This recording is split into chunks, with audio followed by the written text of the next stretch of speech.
Bismillahirrahmanirrahim. Assalamualaikum warahmatullahi wabarakatuh. Baiklah, kita bertemu lagi di minggu ini ya dalam keadaan daring. Nah, di pelajaran SKI kita hari ini kita masih membahas tentang latar belakang Isra Mi'raj Nabi Shallallahu Alaihi Wasallam dan peristiwa Isra Mi'raj. Nah, dua bab ini yang akan kita bahas pada hari ini. Kemarin anak-anak ustazah telah membaca latar belakang Isra Mi'raj dan peristiwa Isra Mi'raj. Nah, sekarang adalah ustazah menjelaskan sedikit tentang bab tersebut. Nah, oke, jadi peristiwa Isra Mi'raj adalah mukjizat besar dan tanda kenabian yang sangat jelas. Selain itu, ini adalah kekhususan Nabi kita Muhammad Sallallahu Alaihi Wasallam karena hal ini tidak pernah terjadi kepada Nabi dan Rasul selainnya. Peristiwa ini termasuk ayat Makkiyah yang terjadi pada Nabi Sallallahu Alaihi Wasallam sebelum hijrah. Nah, menurut pakar sejarah, Nabi Muhammad Sallallahu Alaihi Wasallam ini bahwa sebelum Isra dan Mi'raj ada beberapa peristiwa yang menyedihkan. Nah, apa itu yang menyedihkan? Nah, yaitu di mana orang-orang kafir Quraisy sudah berani menyakiti Nabi setelah meninggalnya paman Nabi. Siapa itu? Yaitu Abu Thalib bin Abdul Muthalib. 3 hari kemudian, Nabi Muhammad SAW kehilangan orang yang sangat beliau cintai, yaitu istri beliau yang bernama Khadijah yang juga meninggal dunia. Nabi saat itu sangat berduka, begitu juga kaum muslimin yang merasa sangat sedih. Nah, kemudian beliau juga hidup dalam kesunyian pada saat itu karena ditinggal oleh 2 orang yang sangat mencintai dan melindungi beliau. Ditambah lagi bahwa hijrahnya sebagian sahabatnya ke negeri Habasyah berkali-kali dalam rangka menyelamatkan agama Allah. Nah, beliau pun sempat pergi ke Taif dalam rangka menyeru penduduknya untuk beriman, menerima Islam dan menjadi penolong agama Allah Ta'ala. Namun mereka menolaknya dan menolak ajaran yang dibawa oleh Rasulullah SAW. Semua kondisi yang menyulitkan ini, Allah Ta'ala memuliakannya dengan mukjizat besar dan kemuliaan yang tinggi, yaitu Isra dan Mi'raj. Dalam keadaan demikian, Allah mengutus malaikat Jibril untuk menjemput beliau pada malam 27 Rajab tahun 621 Masehi. Rasulullah sedang duduk merenung di Hatim, sebuah tempat yang dekat dengan Ka'bah. Datanglah Jibril mendekati beliau dan mengajaknya untuk melakukan perjalanan jauh, yaitu Isra Mi'raj dari Masjidil Haram menuju Masjidil Aqsa sampai ke langit ketujuh. Bahkan perjalanan itu ditempuh dengan waktu yang sangat cepat. Allah bermaksud menunjukkan kekuasaannya dan kebesarannya. Nah, arti Isra adalah perjalanan Nabi Muhammad dari Masjidil Haram ke Masjidil Haram di Mekah menuju Masjidil Aqsa di Yerusalem. Adapun Mi'raj adalah perjalanan Nabi Muhammad dari Masjidil Aqsa hingga ke langit ketujuh, yaitu yang disebut dengan Sidratul Muntaha. Jadi Isra Mi'raj berarti perjalanan Nabi Muhammad dari Masjidil Haram di kota Mekah sampai Masjidil Aqsa di Yerusalem pada malam hari, kemudian dilanjutkan ke langit ketujuh atau Sidratul Muntaha. Nah, Allah Ta'ala berfirman dalam surah Al-Isra ya ayat 1. Subhanalladzi asra bi'abdihi lailam minal masjidil haram ilal masjidil aqsa alladzi barakna haulahu linuriyahu min ayatina innahu huwas samiul basir. Nah, ayat di atas bercerita tentang Isra. Sedangkan tentang Mi'raj, Bukhari dan Muslim meriwayatkannya dari Anas bin Malik bin Sa'ah yang nanti akan dibahas ya. Nah, oke. Nah, jadi ayat ini bercerita tentang Mi'raj. Yaitu apa itu Mi'raj tadi? Mi'raj adalah perjalanan Nabi Muhammad dari Masjidil Haram ke Masjidil Aqsa. Kemudian tadi sudah kita bahas ya. Nah, jadi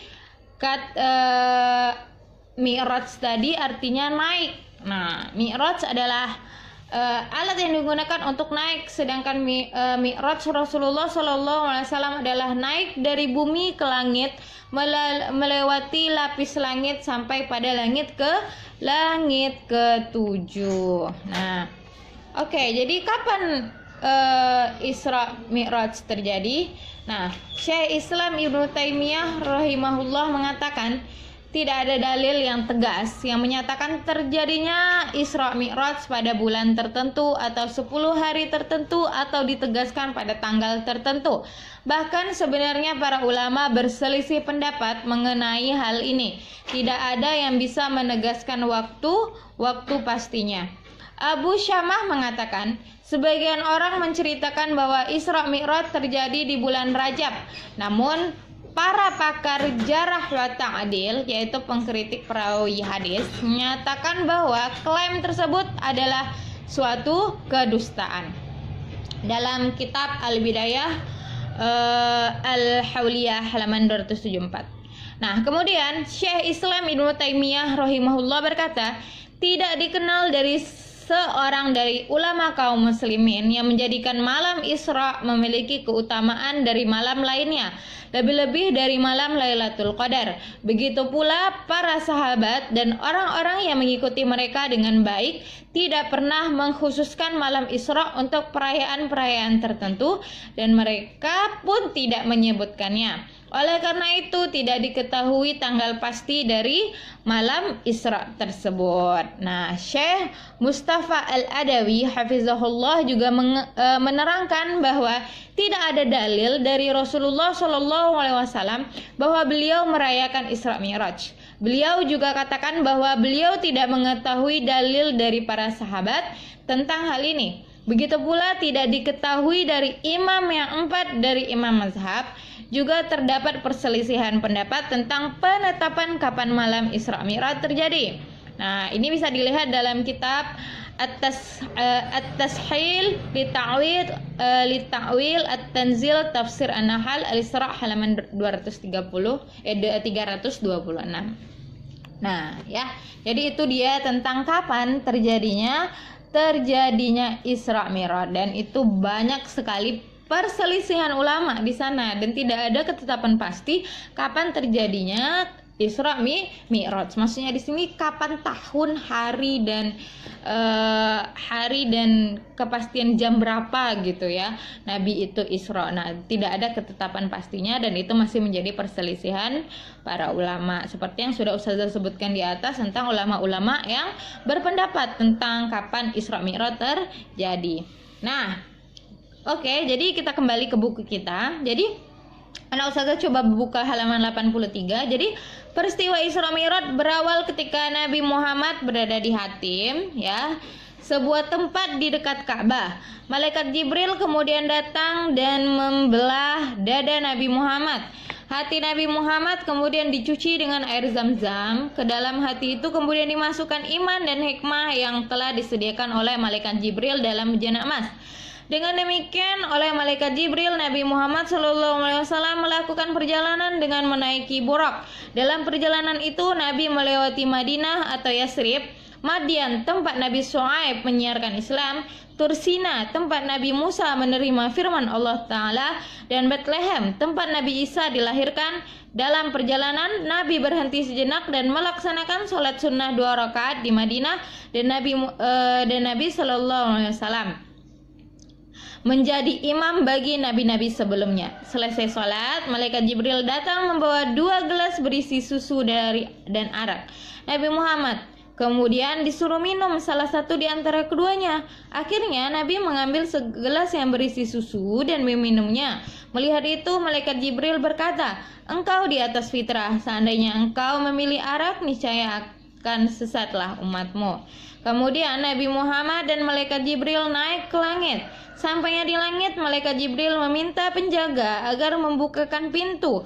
Penjaga kemudian bertanya kepada malaikat Jibril, "Siapakah kamu?" Malaikat Jibril pun menjawab, "Jibril." Penjaga bertanya lagi, "Siapa yang bersama kamu?" Malaikat Jibril menjawab, "Muhammad." Kemudian malaikat Jibril ditanya lagi, "Apakah dia telah mendapat panggilan?" Jibril menjawab, "Ya, dia telah mendapat panggilan." Mendengar jawaban itu, penjaga langsung membukakan pintu lalu ia mengucapkan salam kepada Nabi Muhammad.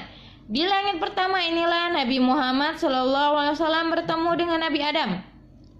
Nabi Muhammad SAW melihat samar-samar wujud berwarna hitam di sebelah kanan dan kiri Nabi Adam. Jika melihat ke kanan, Nabi Adam tertawa. Namun, jika melihat ke kiri, ia kelihatan menangis. Mereka yang berada di sebelah kanan adalah ahli surga, yang berada di sebelah kiri adalah ahli neraka. Nah, itu dia. Jadi kalau jadi sebelah kiri menurut di buku kita, yaitu ia menangis kalau ke kiri, tapi dia tertawa melihat ke kanan. Nabi Muhammad dan malaikat Jibril melanjutkan perjalanan ke langit kedua.